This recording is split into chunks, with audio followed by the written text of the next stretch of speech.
ஜனவரி மாதம் 17ஆம் திகதி 2026 மாலை 7 மணிக்கு முதல்ல வந்த செய்திகளுடைய சுருக்கம் இந்த வீடியோவில் உங்களுக்காக இருக்க போகுது. போக்குவரத்து போலீசார் மிக மிக கடுமையான சட்டங்களை அமுல்படுத்துறாங்க. இன்று முதல் மிக முக்கியமான அறிவித்தல்கள் வழங்கப்பட்டிருக்கு. கிட்டத்தட்ட 4 முக்கியமான விடயங்கள் தொடர்பாக அறிவிச்சிருக்காங்க.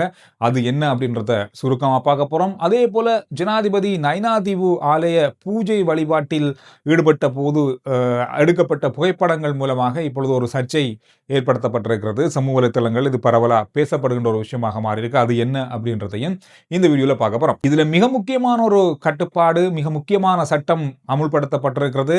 போலீசாருக்கு உத்தரவு பிறப்பிக்கப்பட்டிருக்கிறது என்னன்னு சொன்னா, போக்குவரத்து விதிகளை மீறுகின்ற சாரதிகள் இருக்காங்க தானே, இந்த சாரதிகள் அந்த இடத்துல போக்குவரத்து விதிமுறையை மீறிட்டு தப்பிச் செல்லுகின்ற சந்தர்ப்பங்கள் அல்லது போக்குவரத்து போலீசாருக்கு ஆபத்தை ஏற்படுத்தக்கூடிய விடயங்கள், வாக்குவாதம் ஏற்படுறது, அவங்களுக்குள்ள இப்போ ஒரு சண்டை ஏற்படுது, அது வந்து போலீசாருக்கு எதிராக அல்லது அவங்களுக்கு ஆபத்தை ஏற்படுத்தக்கூடிய விஷயமாக ஏற்படுத்தப்படுமாக இருந்தால் அதற்கு கொலை முயற்சி என்ற குற்றத்தின் அடிப்படையில் அவர்களுக்கு வழக்கு பதிவு செய்யப்படும். இதற்கான அறிவுறுத்தலை காவல்துறையினருக்கு வழங்கப்பட்டிருக்கிறது, உத்தரவிடப்பட்டிருக்கிறது. எனவே போக்குவரத்து விதிமுறைகளை மீறிட்டு தப்பி போறது அல்லது போக்குவரத்து போலீசாருக்கு அல்லது போலீசாருக்கு ஆபத்தை ஏற்படுத்தக்கூடிய விடயங்களில் ஈடுபடுறது கொலை முயற்சிக்கு சமனான குற்றமாக கருதப்பட்டு உங்களுக்கு கடுமையான வழக்கு, அதாவது கடுமையான சட்டத்தின் கீழ் சட்ட நடவடிக்கை எடுக்கப்படும். இது ஒரு மிக முக்கியமான விஷயமாக அறிவிச்சிருக்காங்க. அதோட 2வது விஷயம், போதைப் பொருள் பாவனை செய்து பொது போக்குவரத்து செய்கின்ற சாரதிகளுக்கு இன்று முதல் ஒரு புதிய நடைமுறை அமுலுக்கு வந்திருக்கு. அதாவது போதைப் பொருளை பாவனை செய்து கடந்த காலங்களில் அதிகமான விபத்துக்களை ஏற்படுத்தியது இந்த போதைப் பொருள் பாவனையால இருக்கின்ற சாரதிகளால் என்றது அடையாளம் காணப்பட்டிருக்கு. கடந்த நாட்களில் 300 பேர் கைது செய்யப்பட்டிருக்காங்க போதைப் பொருள் பாவனை செஞ்சாங்க என்ற அடிப்படையில். எனவே இனி இவங்களை உடனடியாக பரிசோதனை செஞ்சு போதைப் பொருள் இவர் பாவிச்சிருக்காரா இல்லையான்றதை அடையாளம் காண்றதுக்கான புதிய பரிசோதனை என்று இப்பொழுது கொழும்புல பரீட்சாத்தமா ஆரம்பிக்கப்பட்டிருக்கிறது. இது வெற்றிகரம் பட்சத்தில் நாடு முழுவதும் அமுல்படுத்த போறாங்க. இந்த போதைப் பொருள் பாவனை செய்து ஒரு சாரதி இப்ப வாகனம் ஓடினார் அல்லது பொது போக்குவரத்து முக்கியமா பஸ், 3 வீல் ஆட்டோக்கள் ஓடுறாருன்னு சொன்னா இவர் உறுதிப்படுத்தப்பட்டா இவர் வாழ்நாள் முழுவதும் சாரதி அனுமதி பத்திரம் பெற முடியாத அளவான சட்டங்கள் கொண்டு வரப்பட போகுது. எனவே அதுக்கான ஆலோசனைகள் இப்பொழுது வழங்கப்பட்டு கொண்டிருக்கிறது. எனவே இந்த போதைப்பொருள் பாவனையில் இருக்கின்ற சாரதிகளை கண்டுபிடிக்கிறதுக்கான இந்த பரிசோதனையில் அவர் உறுதிப்படுத்தப்பட்டாராக இருந்தால் அவருக்கு எதிரான வழக்கு பதிவு செய்யப்படும். இது 12 வகையான போதைப் பொருட்களை பாவனை செய்கின்ற சாரதிகளை வந்து கண்டுபிடிக்கிறதுக்கான ஒரு பரிசோதனையாக இது இன்றைய நாளில் இருந்து அமலுக்குள்ள வந்திருக்கு. ஏன்னா மிக மிக அவதானமான ஒரு கண்காணிப்பாக இது பொது போக்குவரத்தினுடைய தரத்தை உயர்த்துறதுக்கான நடவடிக்கையாக இது இருக்கு.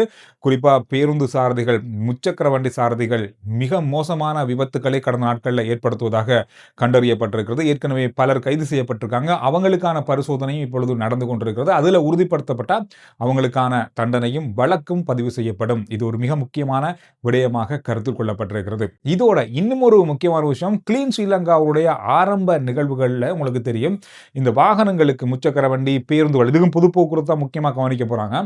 தேவையில்லாத அல்லது மேலதிகமான பொருட்களை, கம்பிகளை கொள்வது, இந்த மாதிரியான முன்னுக்கு வஃபர்ல இன்னும் ஒரு கம்பியை கொள்வது, இந்த மாதிரியான பல விஷயங்கள் செய்யப்பட்டது. இதை வந்து அகற்றும்படி ஆரம்பத்திலேயே சொல்லப்பட்டாலும் அதற்கு எதிர்ப்புகள் வந்தது. அதுக்கு கால அவகாசம் கொடுக்கப்பட்டது.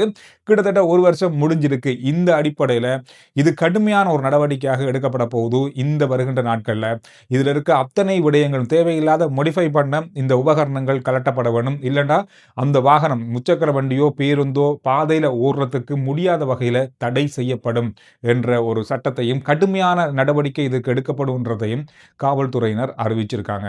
ஜனாதிபதி நேற்று அல்லது 2 நாட்கள் யாழ்ப்பாணத்துக்கான விஜயத்தில் பலதரப்பட்ட விடயங்களில் அவதானம் செலுத்தியிருந்தார். குறிப்பா யுத்தத்தினால் பாதிக்கப்பட்டு வீடுகளை இழந்து இடம்பெயர்ந்திருந்த மக்களுக்கான வீடு வழங்குகிற நடவடிக்கை, அதற்கான காசோலை, அதோட அடிக்கல் நாட்டு நிகழ்வு, போதைப்பொருள் தொடர்பான போதைப்பொருளை ஒழிக்கின்ற அந்த நிகழ்வுகள், அதோட வீடமைப்பு திட்டத்தினுடைய ஆரம்ப நிகழ்வு என்று ஏராளமான விடயங்களில் நேற்றைய நாளில் ஜனாதிபதி கலந்து கொண்டார். பல இடங்களுக்கான விஜயத்தையும் மேற்கொண்டார். அதில் மிக முக்கியமான ஒரு விஜயமாக இருந்தது நைனாதீவு ஆலயத்துக்கான விஜயம். இந்த ஆலயத்தில் பூஜை வழிபாடுகளில் இடம்பெற்ற அந்த பூஜையில் கலந்து கொண்ட ஜனாதிபதி பொதுவாக ஆண்கள் வந்து இந்த ஆலயத்துக்குள்ளே போகும்போது ஷர்ட் வந்து அணிந்து போக மாட்டாங்க. அதனால அது ஒரு சர்ச்சையான விஷயமாக ஜனாதிபதி ஷர்ட் அணிந்து போனார். அது மட்டும் அவரோடு சென்றவர்களும் ஷர்ட் அணிந்திருந்தாங்க.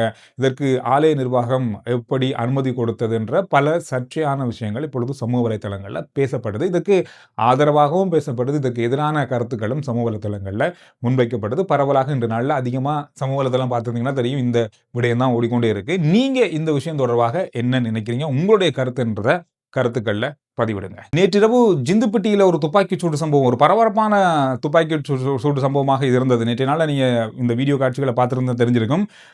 இந்த துப்பாக்கிச் சூட்டில் 3 பேர் காயமடைந்திருந்தாங்க. 2 சிறுவர்கள் உள்ளிட்டவர்கள் இதில் காயமடைந்திருந்தாங்க. இந்த காயமடைந்த 3 பேரில் ஒருவர் உயிரிழந்திருக்காரு. 2 சிறுவர்களும் இப்பொழுது வைத்தியசாலையில் அனுமதிக்கப்பட்டு சிகிச்சை பெற்று வருவதாக சொல்லப்பட்டிருக்கு. ஒரு பரபரப்பான ஒரு துப்பாக்கி சூடு சம்பவமாக நேற்று இரவு ஜிந்துப்பட்டியில் இடம்பெற்றிருந்தது. நூரேலியா ஒரு பெரிய அளவான காலநிலை மாற்றத்தை சந்தித்திருக்கிறது. இன்றைய நாளில் இலங்கையிலேயே அதி குறைந்த வெப்பநிலை பதிவான ஒரு இடமாக நூரேலியா பதிவாகி இருக்கிறது. 8 பாகை செல்சியஸில் இன்றைய நாளில் இருந்திருக்கு. அவ்வளவு குளிர், அதாவது மரங்களுடைய இலைகளிலேயே பனி கொட்டி இருக்கு, அந்த அளவுக்கு குளிராக இருக்கு. இன்றைய நாளில் பல இடங்களில் இந்த குளிர் உணரப்பட்டிருக்கிறது. காலநிலையில் பெரிய ஒரு மாற்றம் ஏற்பட்டிருக்கிறது. பதுளையில் 11.6 செல்சியஸ் தான் இருந்திருக்கு வெப்பநிலை. அதே போல பண்டாரவளையில் அதே மாதிரி 14 பாகை 4 செல்சியஸ், புலனறுவையில் கூட 19.4 செல்சியஸ் இருந்திருக்கிறது. காலநிலையினுடைய இந்த வெப்பநிலை என்ற பாருங்க, அந்த அளவு குளிர் பிரதேசமாக இன்று நாளில் இந்த பிரதேசங்கள் காட்சியளிக்கிறது.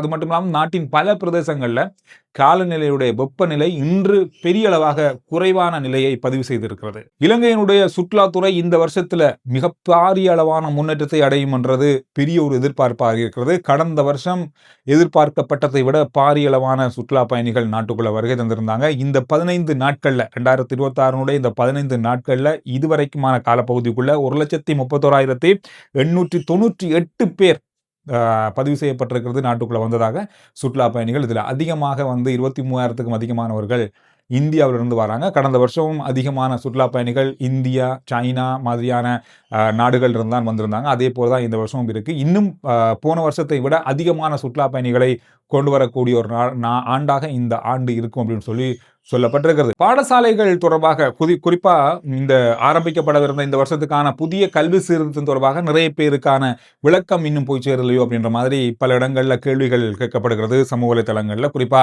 6ஆம் ஆண்டுக்கான கல்வி சீர்திருத்தத்தினுடைய இந்த வருஷம் என்ன பாடங்களை அவங்களுக்கு கொடுக்க போறாங்க அப்படின்ற மாதிரி பல கேள்விகள் இருக்கு.